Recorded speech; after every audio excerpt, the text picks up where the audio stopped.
사무엘상 6장까지 말씀을 보게 되면 여러분들이 알고 있는 말씀과 같이 이스라엘 백성들이 주님 앞에 바로 서지 못했을 때 하나님은 블레셋이라고 하는 나라를 통해서 이스라엘을 공격하게 했습니다.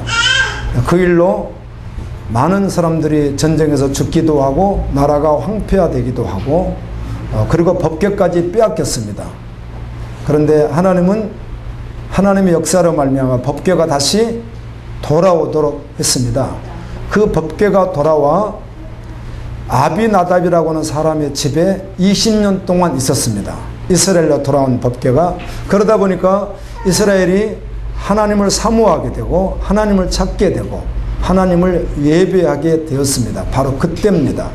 이들이 하나님을 멀리하고 도망을 가고 그때 주신 오늘 7장 3절 말씀이 아니라 법궤가 이미 돌아와 있고 20년 동안 아비나답의 집에 있던 그 법궤를 중심으로 하여 그들이 하나님께 예배하는 그런 시대였습니다. 그런데 그 시대에 이렇게 말씀을 하는 거예요. 사무엘을 통하여 하나님 말씀합니다. 만일 너희가 전심으로 여호와께 돌아오려거든. 지금 잘 달려가고 있는데 그들에게 다시 말씀하시는 거예요. 전심으로 돌아오려거든 이방신들과 아스다롯 다 우상 숭배들을 말하는 것이죠. 너희 중에서 제거하고 너희 마음을 여호와께로 향하여 그만 섬기라. 그리하면 너희를 블레셋 사람의 손에서 건져내시리라. 보호하시리라. 이렇게 말씀합니다. 당시 블레셋이라고 하는 나라는 지중해 위쪽에 붙어있는 이스라엘 위에 붙어있는 나라였습니다. 이 블레셋이 좌우로 공격도 할 수 있겠으나 좌우로 공격하기가 여의치 않으니까 끊임없이 이스라엘을 공격해야만이 남아 정책을 쓸 수 있으니까 끊임없이 이스라엘을 공격했던 나라가 블레셋입니다. 그런데 하나님이 약속하시기를 너희가 전심으로 돌아와 여호와를 섬기면 이 블레셋으로부터 보호해 주겠다. 그런데 우리는 비단 이 땅에서 살아가는 어떤 보여지는 전쟁, 우리의 생활사 지키는 수준이 아니라 여기서 말하는 블레셋은 무엇을 상징합니까? 악한 영의 세계, 사단의 나라를 상징합니다. 아멘입니다. 제가 말씀을 준비하고 묵상하고 전하려고 할 때 주님께 구하는 것이 있습니다. 주님, 이 땅에서 누리는 것도 귀하고 그것도 구하지만 더 구하는 것은 어디입니까? 하나님의 나라이거든요. 그래서 저 같은 믿음의 반응은 이 땅에서 가난하든 부자든 병들든 건강하든 세상 잣대로 성공하든 실패하든 그건 전혀 상관없이 오직 믿음으로 살다가 아멘입니다. 신랑 되시는 예수님을 만나는 것이면 저는 전부입니다. 이게 이미 결론이 나 있기 때문에 이 블레셋이라고 하는 나라를 비단 꼭 세상에 보여지는 어떤 세력, 나를 공격하는, 나를 어렵게 하는, 내 생활을 좀 윤택하게 하는데 방해되는 그 정도 요소 농도로 볼 수 없다는 것입니다. 아멘입니다. 이해되시죠? 그 정도 농도로 말씀을 볼 수 없다는 것이에요. 왜요? 지금도 열방 가운데 현재도 수많은 하나님의 사람들이 순교를 당하고 있고 집터를 잃어버리고 복음 때문에 지금도 핍박과 고난을 받으며 유리하며 살아가는 우리의 사랑하는 형제 자매들은 열방 가운데 수없이 많이 있습니다. 아멘입니다. 당장 우리 북적인 북한에만 가도 믿음의 사람들이 그 동일한 선상에서 고난 속에 있으나 하나님 나라를 소망하고 살아가기 때문입니다. 아멘. 그들이 이거 하나 비껴나가게 도와주세요가 전부 될 수가 없습니다. 그들은 그것도 구할 수 있겠으나 영원한 하나님의 나라고 소망이기에 이 블레셋은 무엇이에요? 어둠의 세력, 사단의 나라. 아멘입니다. 영원히 죽이고 멸망시켜서 둘째 사망을 받는 데를 끌고 가려고 마지막까지 우는 사자와 같이 삼키려고 하는 자가 누구예요? 블레셋이거든요. 그런데 하나님 어디서 보호하시겠다? 여기에서 보호하시겠다는 거예요. 아멘입니다. 아멘.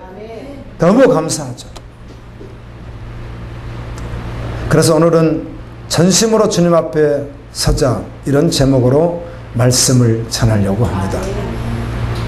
제가 실제적인 예화를 들게 되면 여러분들이 그분 누구 말하는데 이럴까 봐서 조심스러운데 제가 경험된 예화를 들어도 그냥 은혜로 받으시면 좋겠습니다. 아멘. 그래서 우리 갈보리교회는 이렇게 하면 여러분들 누구라고 느낄 수 있으니까 누구라고 말하진 않습니다. 그리고 신방도 언제 했는지도 말하지 않고 언젠가 했다고 말하고 이렇게 해야 무슨 말씀인지 아시겠죠? 어떤 지층에서 뭘 말하고자 하는 것이 아니라 생각나는 것을 함께 나누고 또 함께 기도하고 또 주님 주신 은혜를 받자는 의도로 말씀드리는 거예요.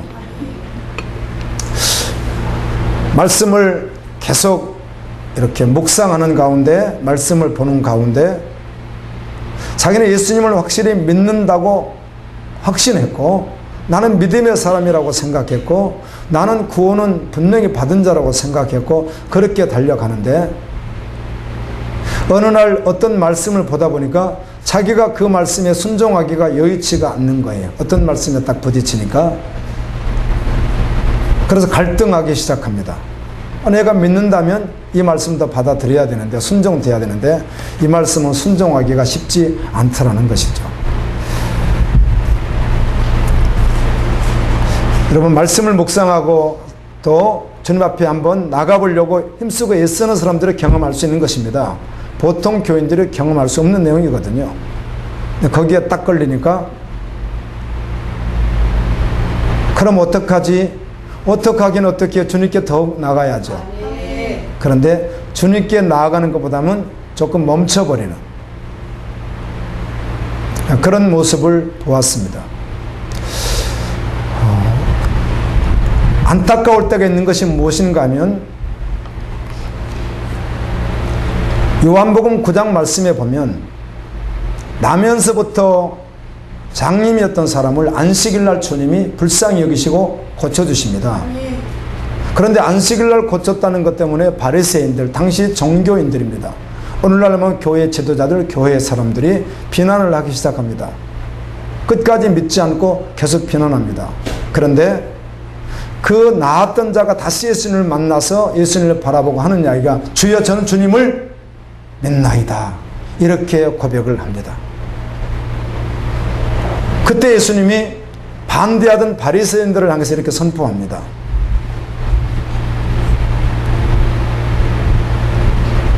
장님이었으면 보지 못한다고 했으면 오히려 구원을 받을 수 있고 은혜인데 본다고 하고 안다고 하니 너희는 어디 있다? 지금도 여전히 제 가운데 있다.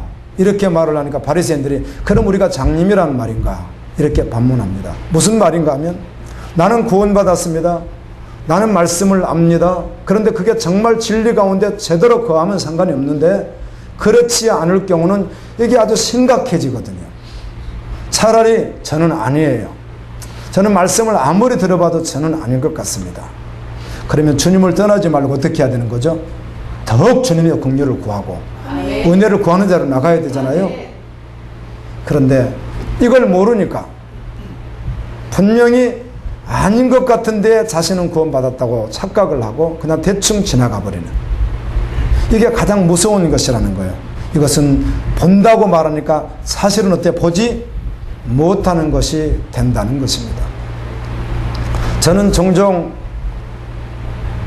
다른 지체들하고 이렇게 교회 다니는 지체들하고 대화를 하는 가운데 주님이 뚜렷하게 아무리 생각해도 대화 속에 사상 속에 중심 속에 전제가 바뀌지 않았고 아무리 봐도 복음은 아닌 것 같은데 권사님이고 장로님인데 복음은 아닌 것 같은데 예수님 하나님 막 이렇게 하는 분들이 계십니다. 하나님이 도우셨고 하나님이 하시고 계속 그런 분들이 있으면 그때 마음이 참 아픕니다.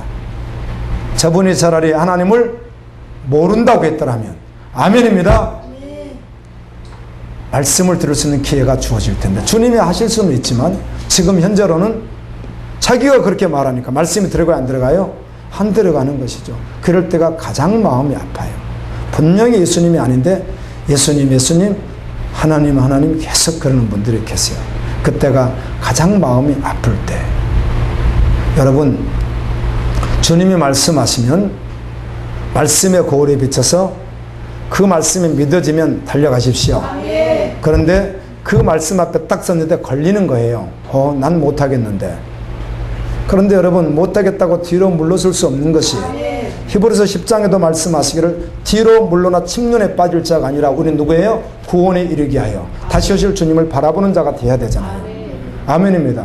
그래서 도리어 떠나지 아니하고 주님의 긍휼을 구하고 은혜를 구하고 달려나가야 될 줄로 믿습니다. 시편 18편 말씀을 보게 되면 다윗이 은혜를 받고 난 후에 고백한 고백 구절들이 있습니다. 시편 18편 내용이 그래요. 그것에 보면 여호와는 나의 구원자시여 나의 반석이시여 나의 요새시여 나의 하여튼 모든 영혼을 구원하시는 분이라고 마음껏 찬양하고 고백합니다. 그런데 그 다음 구절이 어떻게 되어 있는가 하면 바로 본인이 어떤 곳에 있다가 그렇게 구원을 받았는가, 주님의 은혜로 사망의 올무가 자신을 안으로 꽁꽁 묶고 있고 스올로 끌고 지금 가고 있는 거예요. 스올은 지옥입니다. 막 끌고 가는 것입니다. 누가? 사단이 막 계속 끌고 가는 거예요. 자기로서는 구원받을 길이 있어요, 없어요? 없는 거예요. 그래서 그가 부르짖어 주님께 기도합니다. 주여 나를 구원하여 주십시오. 그런데 그 다음 구절부터 이렇게 성경은 기록되어 있습니다. 하나님께서 다윗의 그 기도를 들으시고 다윗을 멸망시키려고 하는 세력, 결국은 무엇이죠? 그것이 성경은 사울로 나와 있고 그것이 압살롬으로 나와 있고 그게 이방 나라로 나와 있지만 그러나 그 뒤에 영적인 세계가 누구예요? 사단이거든요. 마귀입니다. 악마가 그렇게 하는 것이거든요. 이를 지옥으로 끌고 가려고. 그때 다윗이 긍휼을 구하며 기도하며 자격이 없는 그가 하나님의 은혜를 구합니다. 그래서 성경은 이렇게 말합니다. 하나님이 하늘에서 우레를 내리시고 번개를 치게 하고 벼락을 치고 하늘을 막 움직이고 땅을 막 움직이게 가지고 사단의 세력을 어떻게 한다는 거예요? 다 멸하셨다는 거예요. 하나님께서 한 사람을 구원하는 하나님이 하시는 일의 농도가 그 정도 크기라는 거예요. 아멘. 그 영혼을 살리게 하여 세상을 하나님의 나라 모든 것을 다 막 진동시켜서 사단의 모든 것을 괴멸해 버린다는 거예요. 아멘입니다. 이것을 1절 2절에서 하나님이 이렇게 구원해 주셨습니다. 고백하는 내용이 있습니다. 여러분 떠나지 아니하고 주님의 긍휼을 구하는 자리로 더욱 나가야 될 줄로 믿습니다. 아멘. 오늘 말씀도 동일하게 복음이 되겠습니다. 우리가 열왕기하를 묵상하고 계시잖아요. 상하를. 여러분이 다 알고 있는 말씀이라 이렇게 와 닿을 거예요. 북쪽 이스라엘 왕 아합이라고 하는 왕이 있습니다. 7번째 왕이었는데 그의 아내가 바알 숭배사 이세벨이었거든요. 그래서 이세벨을 만남으로 인해서 이미 악독한 왕이었는데 하나님 보실 때 그렇다는 거예요. 하나님 보실 때. 그런데 이세벨을 만나니까 더욱 하나님과 멀어지는 것이죠. 그러나 아합이 예배의 모습, 기도의 모습, 주님 앞에 섬기는 모습은 고스란히 다 모양은 가지고 있습니다. 교회를 안 나오는 것도 아니고 교회도 나오고 예배도 드리고 찬양도 하고 예물은 왕이니까 얼마나 많이 드렸겠어요. 아멘. 다 하고 있는 거예요. 그런 것을 아합이. 그런데 그의 전제는 우상숭배를 하고 있는 것입니다. 자축을 위한 우상숭배를 하고 있는 것이죠. 믿음이 변절되었습니다. 예배 형식도 있고 다 갖췄는데 하나님 보시기에 우상숭배하는 왕이었어요. 그래서 하나님은 엘리야에게 이렇게 말씀을 전하라고 합니다. 너 예후를 통하여, 이 예후는 아합 왕의 군대 장관 가운데 사령관 중에 한 사람입니다. 그 예후를 통하여 너희 모든 사람들을 멸망시키는데 아합가에 있는 모든 사람들은 하나도 남김없이 어떻게 한다는 거예요? 다 죽이라. 이렇게 엘리야가 선포를 합니다. 그러니까 아합이 얼마나 듣기 싫겠어요. 엘리야가 그런 말을 전하니까. 그럼 그때 뭘 해야 되는 거죠? 회개하고 돌이켜 주님의 긍휼을 구하는 것이죠. 아멘. 살 길이 있는 것이죠. 그런데 그 말을 도리어 듣지 않고 엘리야를 볼 때마다 항상 아합이 했던 고백이 있습니다. 그게 뭐죠? 내 대적자요, 내 원수요. 하나님이 대적자입니까? 엘리야가 하나님의 신실한 종이잖아요. 그런데 아합은 언제나 엘리야를 향해서 뭐라고 말해요? 내 대적자요, 내 원수예요. 왜 그런가 하면 엘리야가 바른 말을 해주니까 그러는 거예요. 살 수 있는 생명의 말을 해주니까, 받을 수가 없으니까 그렇게 되는 거예요. 아합이 아람과 전쟁에 꾸미고 나갔지만 하나님의 역사 가운데 그곳에서 죽음을 당합니다. 그리고 나서 그의 아들 아하시아라고 하는 사람이 왕이 되죠. 그런데 그 아하시아도 아버지가 그렇게 죽은 걸 다 알면서도 여전히 예배 포문 가지고 있고 제사 다 드리고 다 하는데 그 중심은 여전히 우상 숭배를 하는 거예요. 여러분, 다시 말씀드립니다. 구원은 자기가 원하는 어떤 것이 있어요. 세상에 살아왔던 어떤 것이 있는데 그것을 하나씩 버려가면서 복음을 이렇게 붙여서 구원받을 수 있는 것이 아닙니다. 이게 헌옷에다가 새 것을 깁는 거란 말이에요. 술 마시는 사람이 끊었다, 뭘 끊었다, 뭘 좀 잘했다, 이렇게 해서 구원받는 게 아니란 말이에요. 이 헌옷을 어떻게 해야 되는 것이죠? 벗어서 없애고 의외여 주님이 두시는 그 옷을 입어야 구원받는 것이지, 헌옷에다가 틈 하나도 없이 다 붙였는데 조금만 그 틈 하나는 남겨놨어요. 다 붙였어요. 하여튼 예배 모습과 거룩한 모습과 모든 헌신이 다 돼 있어요. 세상 사람이 봤을 때 교회에서 목회자가 봐도 부족함이 하나도 없어요. 정말 다 됐는데 실제로는 구멍이 하나가 메꿔졌어요? 안 메꿔졌어요? 안 메꿔졌어요. 그러면 구원이 있어요? 없어요? 없단 말이에요. 구원이. 복음을 이렇게 전해줘야 되는데, 그럼 완전히 바뀌는 거예요. 그럼 완전히 바뀌었단 말은 이것이 희어서 죄가 하나도 없고 앞으로 실수 하나도 안 한다, 그런 의도가 아니에요. 아멘. 예수님을 정말 믿는 존재가 되었다는 것이에요. 그는 계속해서 주님을 바라볼 수밖에 없어요. 의도적으로 막 반대로 세상으로 나가지 않아요. 죄를 막 그렇게 함부로 막 지어버리지 않아요. 아멘입니다. 머리알같이 적은 것 하나하나도 다 다뤄두시면 그 앞에 서서 주님 앞에 회개하고 또 나가고 계속 나가는 거예요. 거룩하게. 아멘. 이렇게 말하는 거예요. 꼭 말씀하면 예수님처럼 누가 완벽할 수 있습니까? 이렇게 말을 하는데 그런 게 아니죠. 존재가 바뀐다는 것입니다. 예수님을 믿어야 구원받습니다. 그래도 다 할 수 있을 것 같은데 이건 아까운 거죠. 주님 앞에 이것을 드리기로는. 어떤 영역은 이건 아까워서 못하는 거예요. 자기 생활이 먼저인 거예요. 그래 안 하는 거예요. 이거를. 구원을 떠나서 이럴 수 없는 것이죠. 전심은. 아멘. 하나님 살아계시니까. 근데 이게 계속 들려지면, 처음에 안 들려졌을 때는 뭔지 모르고 있다가 계속 들려지면 고민하게 되는데, 그 고민을 정말 주님 앞에서 한번 해보라는 거예요. 결론적으로 말씀드리지만 전심으로 할 수 있는 것은 주님이 누군지 알 때. 아멘.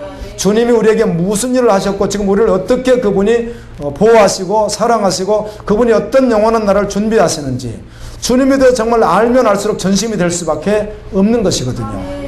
너무 쉽거든요. 전심이. 믿는 것이 너무 쉬운데 어렵다고 생각하는 것은 자기가 시퍼렇게 아직도 살아있는 것을 죽이지 않으니까 어려운 것이지, 죽어버리면 너무 쉬운 것이거든요. 아멘.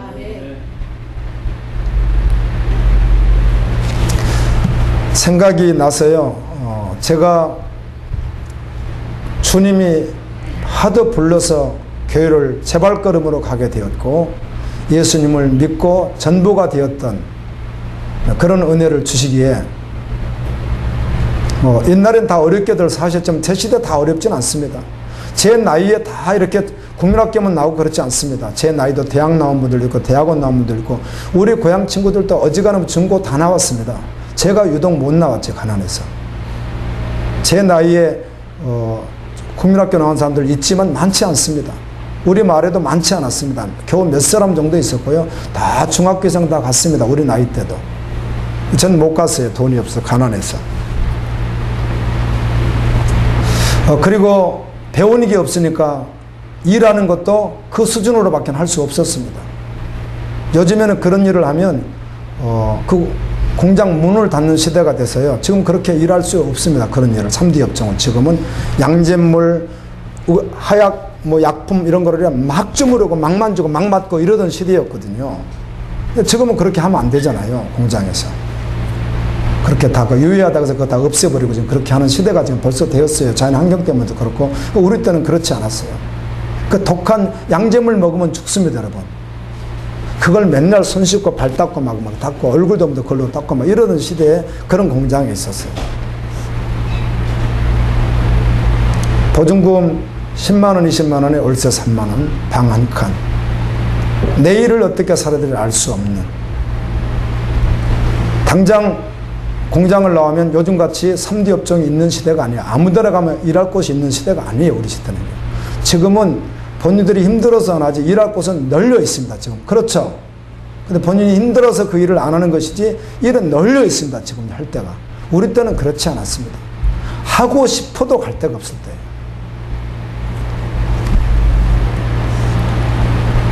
대부분 공장이 한 달에 한 번 쉬어주든지 많이 쉬어지면 2번, 4번 쉬는 공장은 존재하지 않았습니다. 제가 알기로는. 잘 쉬어지면 2번을 쉬어줍니다. 그런데 그것도 바쁘면 일합니다.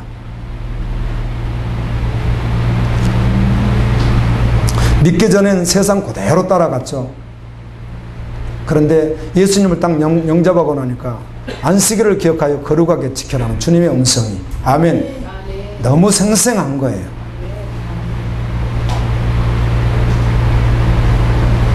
다 일하는데 저만 안 가니까 회사에 있을 수가 있어요, 없어요? 없죠. 나왔죠. 그런데 좀 일을 성실하게 하기보다는 조금 실력이 있다고 해서 약간 있었어요. 그 분야에 제가. 그러다 보니까 허술한 공장, 아주 허술한 공장이 사람 쓰기가 쉽지 않는 허술한 공장이라, 그 기술자니까. 근데 거기서 나를 데리러 왔어요. 아니까, 그 마을이니까. 제가 그랬어요. 과장님에게, 과장님, 저 독특한 제안을 하나 하겠습니다. 뻔히 알듯이 한 달에 2번 쉬는데, 그것도 안 쉴 때도 있고 한 번 쉬고 이렇게 하는데, 저는 주일날 근무할 수 없습니다. 요즘 시대가 아니라니까요. 그때 저는 근무할 수가 없습니다. 그래서 저만 특별하게 쉰다고 하면 가겠습니다. 그랬더니 좋대, 이 사람이 아쉬우니까 오라는 거예요. 아주 허술한 공장이에요. 그래서 갔어요. 갔더니 아니나 다를까 2번 쉬고 2번 일하는데 저는 2번 안 나갔잖아요. 그래서 월급을 받을 때 보니까 2번 안 나왔다고 월차 수당 하루 거, 주일 거 2번 하루 거 이렇게 해가지고 3일 것인가 쭉 빼버리니까 그것도 월세 3만 원씩 내고 그 겨우겨우 그냥 살아가는 그런 형편 속에서 그렇게 하니까 얼마나 월급을 깎는 거예요. 돈 10만 원, 12만 원 주는 데서도 몇만 원 까버리니까. 그러니까 이게 뭐예요? 그래서 제가 들고 직접 다이렉트로 사장님을 찾아갔죠. 사장님, 저하고 약속하지 않았습니까? 저는 주일날 까지 않기로, 월차 수당도 빼지 않기로 약속하지 않았어요. 그래서 제가 오지 않았습니까? 왜 갑니까? 그랬더니 이제 이러지도 나 한 사람은 특혜를 할 수가 없어요. 이러지도 저러지도 못하는 거예요. 그래서 사장님, 저는 하나님을 믿는 사람으로 안식일을 지켜야 되는 사람입니다. 그래서 저는 오늘부로 회사를 나가겠습니다. 그랬더니 못 잡았죠. 제가 나와 있더니 내가 말했잖아요. 그 공장이 어떤 공장이라고요? 아주 허술한 공장이었단 말이에요. 그 저는 기술자고. 집에 정말 있었어요. 한 이틀 있었더니 또 찾아왔어요.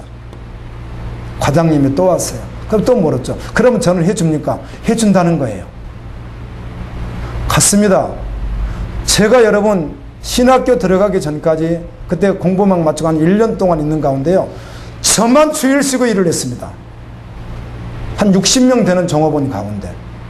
저 주일날 까지 않았습니다. 깠단 말을 죄송한데요. 월급에서 이렇게 떼어냈다 소리를 우리는 깠다 그랬거든요. 월차 수당 2번 안 나오는 거 3일치를 빼지 않고 저는 줬습니다. 정말 죄송해요. 그때 차장님이 계셨습니다. 차장님. 과장 1위가 차장님입니다. 모 교회 안수집사님으로서 주일학교 부장이었고 나는 조그마한 개척기회 부장이었고 그분은 차장이면서 큰 교회 부장이었습니다. 주일학교. 그분은 주일날 매번 나왔습니다. 저는 안 나갔습니다. 비난 그게 아니라. 그래서 그때 그 사람들이 이런 말을 저한테 하는 거예요. 구광택 씨가 믿는 하나님과 저 차장님이 믿는 하나님은 다릅니까? 이렇게 저에게 질문을 했는데 저 거기다 말하지 않았습니다. 그냥 저는 주님을 섬길 뿐입니다. 아멘. 아멘. 후회하지 않습니다. 아멘. 참 귀한 시간들이었다고 기억하고 있습니다. 아멘. 아멘. 어린이 핏덩이 같은 두 어린이들. 우리 아내는 밤새 나 자면은 내가 못하게 하니까 자존심이 있어가 내가 한다 뭐 하긴 몰래 버리도 없는데 내가 할 거니까 먹여 살릴 거니까 하지 마라 그러는데 밤에 그냥 뭐 이렇게 그 타이어 뭘 한다고 막 하고 있으면요 한 달 내내 해봐야 고생 그렇게 하는데 조금 돈 주고 막 그리고 보니까 너무 착취하는 거가 그 사람들에서 하지 말라고 내가 다 먹여 살고 하지 말라고 이러면서 큰소리 치면서 그런데 뭘 먹여 살래 조금 벌어가지고 우리 아내는 그냥 몰래 밤에 나 자면 몰래 나 몰래 하려고 막 내가 못하게 하니까. 그런데 주님이 좋았어요. 주님이면 충분하겠더라고요. 아멘. 후회하잖아요. 앞으로도 그런 일이 온다면 그렇게 선택하겠어요.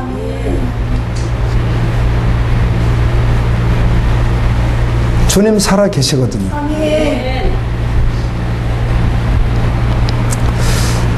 금요일 날은 우리 교인이 아닌데 긴급하게 목사님이 오셔서 좀 기도해 줬으면 좋겠습니다. 그러니까 철야 전에 그 연락을 받으니까 철야는 해야 되겠고, 그럼 철야 후에 가겠습니다. 이렇게 돼서 지체들하고 갔어요. 어떤 뭐 연관이 저하고는 거의 없는 분인데 어떻게 통로가 어떻게 돼가지고 그분도 모 교회 나가는 집사님이시지만은 저를 이렇게 어떻게 통로 통해서 와서 좀 기도했으면 좋겠습니다. 그게 왜 그런가 하면 딸이 둘 있는데 24살, 21살 딸이 둘 있는데 둘이가 정상적인 생활을 하지 않고 좀 이렇게 일탈된 생활을 하면서 살아가는 거예요. 근데 애모가 세속적으로 생기셨더라고요. 세속적으로 생겼다면 저에게 질문하지 말고 무슨 말이냐고 우리 집사님들에게 여쭤보세요. 그게 무슨 뜻인지 한번 여쭤보세요. 아주 세속적으로 생겼어요. 21살짜리가 키를 물어봤더니 69래요. 아주 세속적으로 생겼어요. 근무도 그런 것에서 한대요. 근데 이 자매가 술을 조금 드시고는 12층에서 떨어지려고 하는 거죠. 119를 통해서 구출을 받았는데 손을 칼로 긁어버렸어요. 그래서 병원에서 이거를 꼬맸어요. 다 자살 기도를 계속 한 거죠. 그래서 가서 이제 기도하는 시간이 있었는데 정말 마음이 아프더라고요. 안타깝고. 다른 것보다도 믿음으로 주님이 하셔서 거룩한 신부로 섰으면 좋겠다는 소망이 있었고, 또 한 가지는 부모님들이 신앙으로 자녀를 잘 양육하는 것도 은혜이겠다. 아멘. 그런 생각도 되어지고요. 안타까운 시간들을 가졌어요. 그런데 엄마하고 대화를 하는 가운데 봤는데 전심이 아니야. 주님 앞에 전심이 아니야. 전심이면 좋겠어요. 아멘. 그리고 기도했으면 좋겠거든요. 주님의 긍휼감, 주님의 은혜 주시거든요. 이 아하시아가 아합의 아들인데 전심이 아니에요. 하나님을 믿는다고 다 하고 다 하는데, 왕이니까 다 하는데 여전히 그 중심이 바뀌질 않은 거예요. 난간에 어떻게 있다가 왕이 떨어졌어요. 병이 든 거예요. 그날에서 못 고치나 봐요. 그래서 에그론의 신, 에그론은 블레셋 5대 도시 가운데 한 도시잖아요. 그 에그론의 신 바알세불, 이 바알세불과 같은 말입니다. 즉 바알 신에게 가서 내가 고침받을 수 있을지 한번 그 처방을 좀 받아오라고 이제 사람을 보내는 거예요. 나 좀 낫고 싶다는 거죠. 그때 하나님이 다 하시잖아요. 모두. 여러분 하나님 다 하십니다. 아수게 엘리야에게 말, 엘리야야, 지금 아하시아가 사람을 보내서 에그론으로 바알세불 우상에게 제사장에 가고 있으니까 네가 가서 이렇게 말을 해라. 하나님께서 엘리야에게 딱 말을 하니까 엘리야가 막 가서 그 가는 신부는권 그 사신을 만납니다. 만나서 이렇게 말합니다. 하나님이 말씀하셨는데 이스라엘에 하나님이 없어서, 이스라엘에 전능자 하나님이 없어서 그래 에그론의 바알세불에게 가느냐. 너는 반드시 몰라리라 죽으리라. 이렇게 가서 전해라. 이렇게 하는 거예요. 가서 그 사신이 어떻게 하죠? 가서 전하니까 아하시아가 그 사람 누구냐고 어떻게 생겼나 막 여쭤봐요. 누군지 잘 모르고. 그래서 머리는 어떻게 생겼고 키는 어떻게 생겼고 목소리는 어떻고 톤은 어떻고 막 최고를 말하니까 엘리야네. 나의 엔수 엘리야네. 나의 엔수 엘리야가 나에게 그런 말을 했다고 이렇게 이제 받아들이는 거예요. 여러분 그렇게 받아들일 게 아니라 아멘입니다. 죽을 자리에서 살 자리로 나가게 하여 주님 앞에 엎드리고 구원을 구하고 아멘입니다. 이렇게 하면 되는데 원수라는 거예요. 그렇게 말했다고. 그래서 2년 통치하고 죽습니다. 그가 아들이 없습니다. 결혼을 했지만. 근데 그의 부인이 누구죠? 아합의 딸입니다. 근데 그의 형제였던 여호람이, 형제가 왕을 잇는데 이 여호람의 아내도 누구예요? 아합의 딸이에요. 아합의 딸. 그래서 아합의 사위예요. 사위. 그렇게 결혼하면 안 되는 거죠. 아멘. 아무리 급하다고 그렇게 하면 안 되는 거예요. 정략적으로 한 것이죠. 요람도 하나님 말씀대로 살지 않습니다. 예배의식 형태는 다 가지고 있는데 전부로는 나갈 수가 없는 것이죠. 결국은 주님을 믿지 않은 것이죠.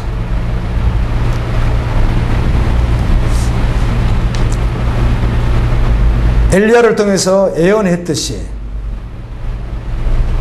엘리사가 이렇게 합니다. 자기 사안을 보내서 에후에게 몰래 장관들과 모였을 때 에후 나오라 해가지고 몰래 골방에 들어가서 몰래라 기름 가지고 왕으로 부으라. 그리고 당신이 왕이니까 하나님께서 말했듯이 엘리야를 통해서 말했듯이 어떻게 하라? 아합가의 모든 사람들을 다 멸절시켜라. 하나님의 말씀이다. 이렇게 해줍니다. 여러분, 하나님은 하나님이십니다. 아멘. 하나님을 하나님으로 믿으셔야 합니다. 아멘. 그래 에후가 그 말을 듣고 이제 왕으로 등극을 하게 되죠. 그래서 여호람을 먼저 어떻게 하죠? 죽여서 나봇의 포도원 밭에다가 던져버립니다. 이 나봇의 포도원 밭은 여호람의 아버지 아합이 그 포도원 밭을 나에게 달라. 그러면 더 좋은 거, 아주 돈도 아주 많이 쳐주겠다. 그런데 이 나봇이 하는 이야기가 조상이 준 것이면 하나님께서 허락하지 않았습니다. 그냥 믿음의 말을 하는 겁니다. 아합 앞에서. 그 믿음의 말을 한 것 때문에 순교를 당하죠. 나봇이 죽임을 당합니다. 오늘 보통 혹시라도 여러분 그렇지 않기를 바라지만 세상의 물질이나 세상의 권력이나 어떤 것 앞에 그냥 쉽게 너무 쉽게 믿음을 지루해버리는, 그러면서 아무 일도 없는 것처럼 살아가는, 이렇게 할 수 없습니다. 하나님을 알면 알수록 전심이 될 수밖에 없습니다. 그래서 하나님을 아십시오. 예수님을 깊이 알면 알수록 전심이 될 수밖에 없습니다. 시편 18편 1절에 다윗이 고백하기를 여호와여 내가 주를 사모하나이다. 이 고백 하나만 가져도 영원하겠더라고요. 세상에. 사랑이라고 하는 이 관계가 참 신기한 것이, 실제로 사랑을 정의 내리기도 어렵겠지만, 자, 남녀가 서로 결혼 전에 교제를 해서 사랑을 한다고 가정을 해보십시다. 그런데 남자 편에서 여자를 정말 100% 사랑하는 거예요. 진짜 100% 맞는 거예요. 그런데 여자는 몇 프로만요? 50%만 하는. 그래도 결혼해서 살긴 하지만 이건 뭐 행복한 사랑이라고 말할 수가 없잖아요. 나중에 100%가 되지 않으면 행복 안 해요? 행복하지 않는데 인생은 다 그런 것이 하면서 살아가는 거 아니겠어요? 그래 정말 남녀의 사랑도 어떻게 해야 되는 거죠? 남자가 100% 했으면 여자도 100% 할 때 이 사랑이 얼마나 좋겠어요? 그런 사랑 해보셨어요? 찰나지만 여러분 해보셨어요? 속았습니까? 그런 것이거든요. 하나님은 우리를 전심으로 100%로 사랑했단 말이에요. 아멘. 완전하게 다 주셔서 사랑했단 말이에요. 우리도 주님을 사랑할 때 어떻게 사랑해야 돼요? 우리의 전심인 100%로 주님을 사랑하는 거예요. 그래서 99% 사랑하고 1% 남았어요 이러면 안 되는 거예요. 존재가. 아멘. 점검하세요. 전심해야 되는 거예요. 에후가 엘리사가 하나님 말씀을 전해 주었기에 그 여호람을 죽이고요. 여호람만 죽은 게 아니에요. 여러분 남쪽의 왕을 죽일 필요가 없을 것 같은데 남쪽 양도 어떻게 하죠? 죽여요. 남쪽 양도 왜요? 아합의 사이가 되어 똑같이 여호람과 같이 아하시아도 똑같이 죄를 범하는 거예요. 하나님 앞에서 우상 숭배를 하는 거예요. 그래서 남쪽 왕도 죽입니다. 그리고 나서 아합의 아들이 몇 명 있어요? 70명은 왕자들입니다. 왕자들. 이 70명 왕자를 하나님께서 죽이라고 했으니까 다 죽입니다. 그 다음에 아하시아 형제가 42명, 이들도 왕자거든요. 남쪽입니다. 근데 그들도 만나서 어떻게 하죠? 다 죽입니다. 사마리아에 갔더니 아합가의 사람들이 여전히 좀 남아있는 거. 그래서 샅샅이 색출해가지고 어때요? 낱낱이 색출해가지고 왕의 명령에 의해서 아합가를 완전히 어떻게 하죠? 끝을 내버립니다. 그리고 바알과 아세라 이 우상숭배자들을 다 멸절시켜야 되는데 계획을 세웁니다. 에후가 왕이 돼서 내가 거창하게 바알과 아세라에게 제사를 하고 싶다. 나는 여호람보다도 더 크게 나는 우상숭배를 하고 싶다. 그러니까 다 모여라 했더니 어때요? 다 하여튼 올 수 있는 사람이 다 모인 거예요. 그 안에서 의식을 하게 했어요. 하게 하고는 명령 내리죠. 한 명도 남기지 말고 어떻게 하라? 다 죽이라. 다 죽였습니다. 이렇게 하고 나니까 하나님의 말씀이 에후에게 임합니다. 에후야, 너 내가 하라는 대로 너 너무 잘했다. 정직하게 잘했다. 아멘. 그럼 너 왕위를 4대까지 가게 해주겠다. 하나님이 그렇게 말씀해 잘했다고. 그런데 그러나 이 말씀이 성경에 나옵니다. 여러분 혹시 말씀 보셨나요? 그러나 에후가 그렇게 다 했음에도 불구하고 어때요? 중심이 바뀌지 않고 전심도 아니고 여전히 여러부왕, 북쪽 초대왕이 저질렀던 범죄를 그대로 하는데 초대왕이 범했던 범죄가 크게 두 가지입니다. 그 한 가지는 무엇이죠? 단과 베델에 교회를 세워놓고 하나님을 신실히 섬기는 것이 아니라 모든 걸 하되 실제로 존재가 어떻게 했다는 거죠? 우상 숭배를 했던 것이 가장 첫 번째 죄였습니다. 두 번째는 제사장을 내인 가운데 세우지 아니하고 자기가 원하는 대로 막 세워버리는 것. 직분자도 자기가 원하는 대로, 목회자도 자기가 원하는 대로 세우듯이 그렇게 세운 것이 크게 죄였는데 이 종교적 죄가 문제되니까 나머지는 볼 것도 없는 것이죠. 그 죄를 대대로 이어가는데 적어도 에후는 그렇게 하지 말았어야지. 아멘. 그런데 에후도 동일하게 그 길을 걸어갔다는 것입니다. 여러분 묻습니다. 이런 말씀을 통해서 주님 나를 존재로 바꿔주셔서 전심으로 주님을 사랑하고 주님 따라가기를 소망합니다. 여러분 그렇게 고백되어지면 아멘 하겠습니다. 아멘이죠 여러분. 아멘. 씨름 속히 끝내십시오. 압복강가에서 야곱이 하나님을 이길 수 없는데 하나님 나에게 은혜 주지 아니하면 나에게 복 주지 아니하면 결코 놓을 수 없습니다. 그때 하나님이 하셨던 일이 있습니다. 너로는 안 돼요. 도망을 너무 잘 가거든. 여러분 야곱하고는 어떤 사람이에요? 아주 출행랑을 잘 치는 사람이잖아요. 그렇게 하지 못하도록 그의 방법을 전혀 쓰지 못하도록 그의 한도 뼈를 이골시켜버리는 거예요. 뼈를. 씨름할 수 있어요? 없어요? 없죠. 두 발로 버텨야 되는데요. 그때 하나님께서 너의 이름을 이스라엘로 하라. 그럼 우리가 이렇게 고백합니다. 정말 주님 앞에 우리가 믿음으로 서고 싶으면 우리가 새라면 어때요? 꺾어진 날개. 아멘. 날개가 꺾어서 나를 수가 없는 거예요. 샌데 부러진 다리 아무것도 못해요. 뱀이 와서 그냥 먹으면 잡혀 먹는 것이고 다른 큰 새가 와서 먹으면 먹는 것이고 어떤 자기보다 힘이 약해도 어때요? 그거를 먹을 수 있는 짐승에 달라들면 아무에게도 방어할 수 없는 자가 누구죠? 꺾어진 날개. 나를 수가 없는 거. 꺾어졌으니까.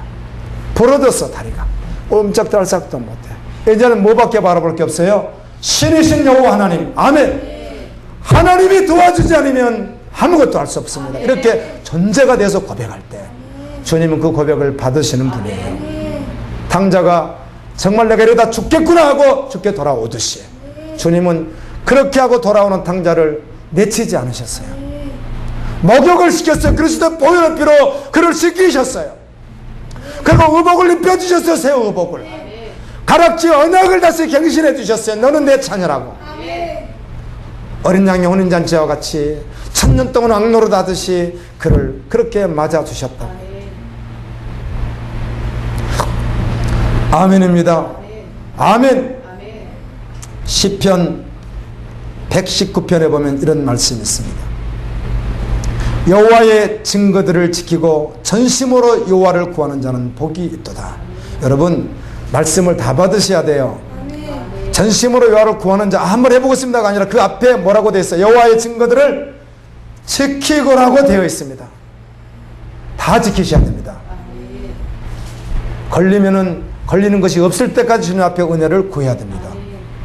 걸리는 일도 아닌 것처럼 지나가 버리고 아닌 것처럼 지나가고 시간도 물질도 중심도 자기가 적당하게 이 정도면 하고 착각하고 지나가면 절대로 안 된다니까. 이렇게 착각하고 지나가는 사람들이 가장 어렵다고요. 마음이 아파요. 이런 사람들 앞에. 차라리 저는 아니에요. 저는 교회를 지금 대대로 3대째 다니고, 저는 직분이 지금 장로이고, 저는 목사님은 저는 정말 안에 주님의 긍휼을 필요해요. 저는 구원 받아야 돼요. 저는 복음이 필요한 사람이에요. 엎드려 울며 긍휼을 구하는 그에게 은혜가 있다고요. 그런데 붙여놓고는 된 것처럼 하고 있는 것이 가장 안타깝다고요. 가장 안타까운 거예요. 너가 장님이라고 했으면 너희가 구원을 받을 것이나, 예수님이 하시는 이야기가 너희가 본다고 하니 여전히 죄 가운데 있다는 것이에요. 안다고 하니까. 이런 씨름 때문에 사람들이 다 들려지면 이런 씨름하다가, 그럼 어떡하지?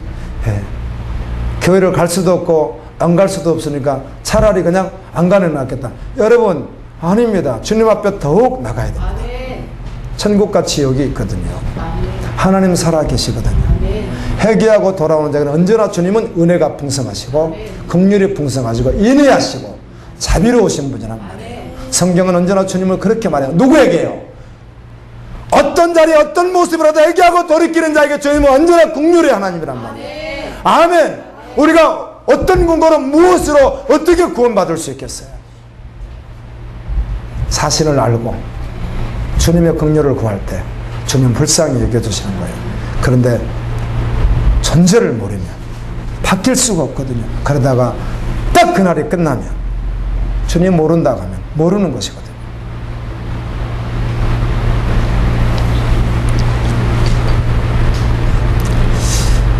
아사라고 하는 왕이 믿음으로 잘 달려갔는데, 북이스라엘이 남아를 이렇게 건축해 가지고 이스라엘 남쪽을 괴롭히니까 이걸 물리쳐야 되겠는데 힘이 약하다고 생각했는지 아람을 이렇게 지원 요청을 해서 우리 좀 도와주십시오. 이렇게 지원 요청을 했어요. 돈을 많이 갖다 주면서. 그래서 이겼어요. 그 전쟁에서. 돌아오는데 하나님의 정이 이렇게 전해집니다. 아사 왕에게. 지금까지 잘 달려갔다 하나님 함께 하지 않았습니까? 왜 그렇게 했습니까? 이렇게 하면서 여호와의 눈은 온 땅을 두루 감찰하사, 여호와의 눈은 온 땅을 두루 감찰하사, 다 감찰하사 전심으로 자기에게 향하는 자를 위하여 능력을 베푸시나니, 전심으로 향하면 능력을 베푸시나니, 이 일은 왕이 망령되이 행하였은즉 이후부터는 왕에게 전쟁이 있으리이다. 아멘. 이 말을 듣고 더욱 엎드려야 됩니다. 근데 아상이 병이 걸렸어요. 주님을 찾지 않고 끝까지 의원만 쫓아다니다 2년 후에 세상을 떠났던 왕이 비은의 왕 가운데 한 사람이 또 아사 왕이기도 합니다. 여러분, 주님 찾아야 됩니다. 아직 주님 앞에 나가십시오. 주님 바라보십시오. 예레미야 24장 7절 말씀은 소망이 없는 이스라엘, 바벨론 포로 전에 아주 소망이 없습니다. 회복될 소망도 없고 그들 스스로는 이제 자연이 될 수 전혀 없는데, 이것을 어떻게 보여주냐면 하나님께서 광주리 2개 열매를 딱 담아놔. 여러분, 열매는 뭐죠? 결과입니다. 마지막 끝이에요. 아멘. 열매로 알리라. 마지막 때 열매로 결론 나는 거 아니겠어요? 그런데 이쪽 한 열매는 먹음직스럽게 그대로 잘 돼 있는데 한쪽은 썩어버린 거예요. 이게 누구예요? 세상과 하나님의 나라이고 마귀의 나라가 예수님의 나라이고 또 교회 안에서나 양이고 염소이고. 아멘. 그렇잖아요. 그런데 그 좋은 강줄이 돼서 하나님이 이렇게 말씀해 줍니다. 바벨론에 있지만 그들을 내가 구원하겠는데, 영원히 그들을 나의 처소에 있게 하겠는데, 나의 자녀로 영원히 그들을 내가 취하겠는데 그들이 누구인가? 이렇게 말해줍니다. 여호와인 줄 아는 마음을 그들에게 주어서. 아멘입니다. 여호와가 누구인지, 그리스도가 무슨 일을 하셨는지, 십자가 복음이 무엇인지, 하나님이 어떻게 살아가셨는지, 살아가서 어떤 무슨 구원을 하셨는지, 이 일에 대해서 알게 하고, 아멘, 아는 마음이 그들 안에 있다는 것이죠. 그리고 그들이 전심으로 내게 돌아오게 하리니 그들은 내 백성이 되겠고 나는 그들의 하나님이 되리라. 하나님을 알게 하는 마음이 그 안에 있고, 그리스도의 구원의 은혜를 그들이 알고 돌아오는데 어떻게 돌아와요? 전심으로 돌아온다는 거예요. 전심으로. 조금 붙여보다가 안 되면 포기해버리는 게 아니에요. 붙이려고 하지 마세요. 주님의 은혜를 구하세요.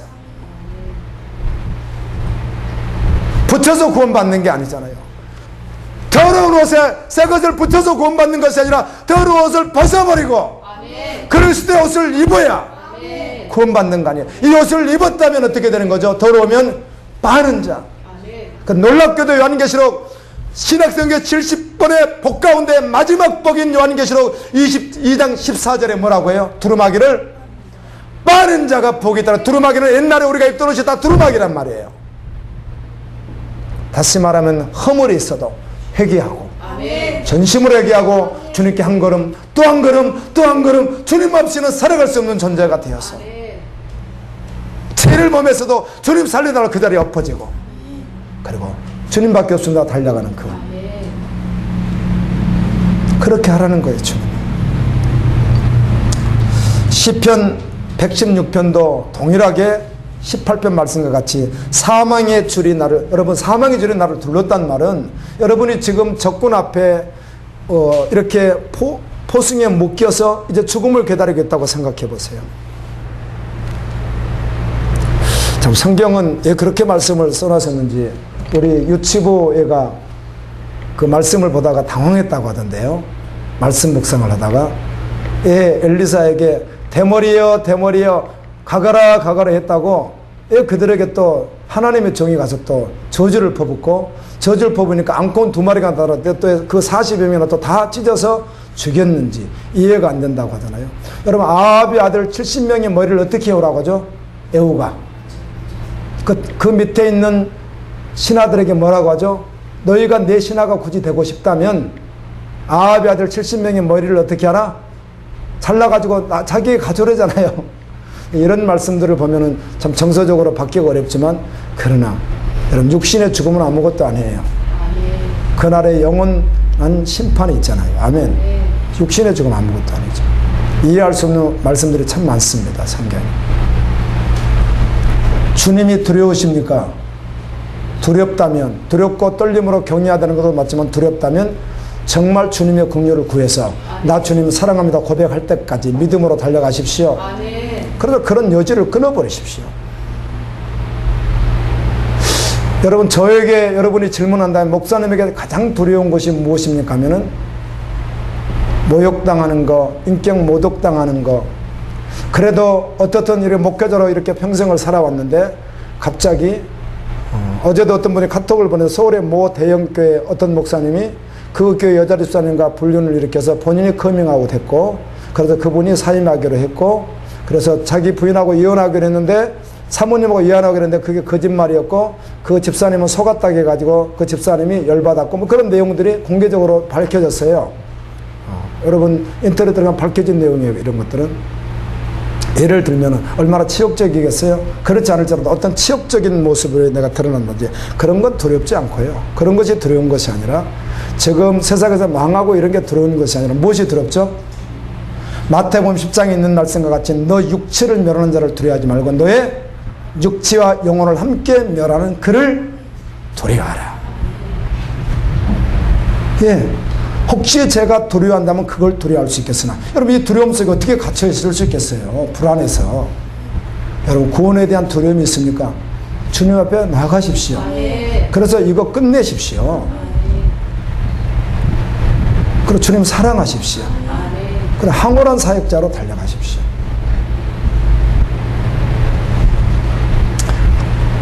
이렇게 사망의 줄이 이렇게 매였는데 기도합니다. 여호와의 이름으로 기도하기를 여호와여 주께 구하니 내 영혼을 건지소서 하였도다. 여호와는 은혜로우시며 의로우시며 우리 안에는 긍휼이 많으시도다. 여호와께서는 순진한 자를 지키시라니 내가 어려울 때 나를 구원하셨도다. 주께서 내 영혼을 사망해서 내 눈을 눈물해서 내 발을 넘어지면서 건지셨나이다. 내가 생명이 있는 이 땅에서 여호와 앞에 행하리이다. 그리고 이렇게 고백합니다. 내가 크게 이 땅에서 고통을 당했다고 말할 때에도 나는 결코 하나님을 배반하지 않고 믿었습니다. 이렇게 고백을 합니다. 주신 모든 은혜를 내가 무엇으로 보답할까요? 이렇게 성경에 그렇게 기록되어 있어요. 구원의 자로 여호와의 이름을 부르며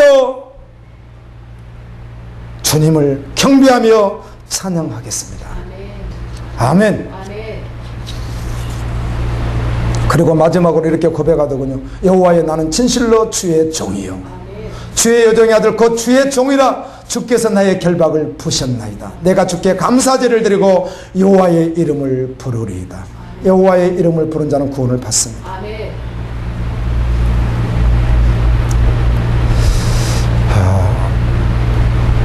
요한 2서, 요한 3서에 봤던 이런 말씀들이 반복돼서 나누고 싶습니다. 요한에서 1장 4절에 너의 자녀들 중에 우리가 아버지께 받은 계명대로 진리를 행하는 자를 내가 보니 심히 기쁘도다. 너희 가운데 어때요? 너희 가운데 진리를 행한 자가 있다는 거예요. 그래서 심히 기쁘도다. 요한 3서 3절에 형제들이 와서 내게 있는 진리를 증언하되 내가 진리 안에서 행한다니 내가 심히 기뻐하노라. 내가 내 자녀들이 진리 안에서 행한다는 말을 들으니 심히 기쁘도다. 아멘. 주님이 뭐라고 말씀하여? 진리 안에서 너희들이 행하니 내가 심히 기쁘다. 기쁘다, 기쁘다. 요한복음 8장 32절에 진리를 알지니 진리가 너희를 자유케 하리라. 여러분, 주님에게 올인하면, 전심이 되면 자유하다는 것입니다. 자유한다는 거예요. 두려움도 없죠. 자유한 거예요. 주님이 주인이시고. 그런데 어떤 영역에선 도무지 내려놓을 수가 없으니까 사실은 자유할 수가 없는 것이죠. 여러분, 자유하고 싶으세요? 결박을 끊어버리고 싶으세요? 진리 가운데 거하십시오. 그럼 자유하다는 것입니다. 그리스도는 자유한 자예요. 사실 태어날 때 주신 표정도 있지만 어떤 분들은 믿음으로 엄청 달려간다는데 얼굴을 이렇게 하고 이렇게 계속 아예 표정이 이렇게 굳어버린 분들이 계셔. 말씀해주고 싶은 잘 못해줬는데요. 그건 뭔지 잘 모르겠지만 어떻든 거짓 웃음은 아닐지라도 그건 뭔지 잘 모르겠지만 진리는 자유케 하거든요.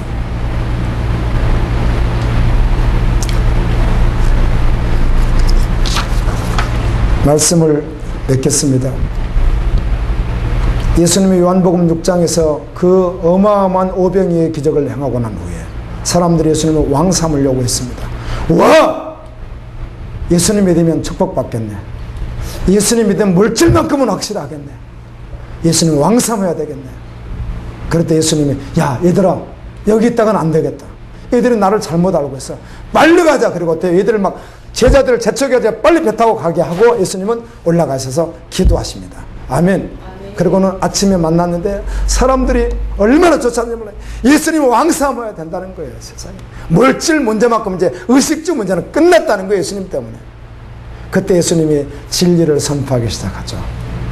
하늘에서 내려온 산떡이라는 거예요. 본인이. 내 살을 먹고 내 피를 마시는 자는 영원히 살고 계속 이렇게 하시는 거예요.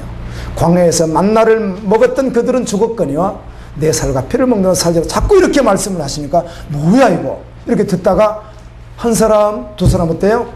떠나더니 나중에는 다 가버렸어요. 제자라고 했던 사람까지 가버린 거예요. 예수님이 이렇게 묻습니다. 너희들도 가려느냐? 아멘입니다. 제자가 대답하죠. 주여 영생의 말씀이 여기 있는데 어디로 갑니까?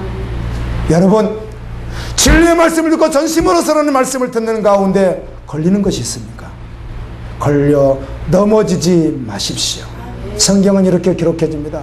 진리의 말씀이 정확히 들려졌을 때 이 말씀이 믿음으로 전심으로 받지 않으면 그 말씀은 자기 인생의 거침돌로 생각한다는 거예요. 좁은 길에 어떤 돌로 생각한다는 거예요. 그러나 진리로 받아들이면 이 돌은 모퉁이의 돌이 된다는 거예요. 건축자가 버린 것 같은 그 돌이 모퉁이의 가장 귀중한 돌이 된다는 거예요. 진리로 받아들이면. 여러분 말씀이 걸립니까? 피하지 마시고 넘어지지 마시고 멈추지 마시고 믿음으로 주님 앞에 돌파하고 아멘! 전심으로 나아가는 믿음의 종들 되기를 예수님 이름으로 축원합니다. 혹시라도 주님이 여러분 마음속에 너 그거 전심으로 나오면 좋겠다. 암탉이 병아리를 품는 것 같이 품으시려고 하시는 주님의 음성을 듣고 아멘입니다. 주님 품으로 그렇게 달려가는 여러분 되었으면 좋겠습니다. 기도하며 주님 앞에 함께 나아가는 시간 같습니다. 기도합니다.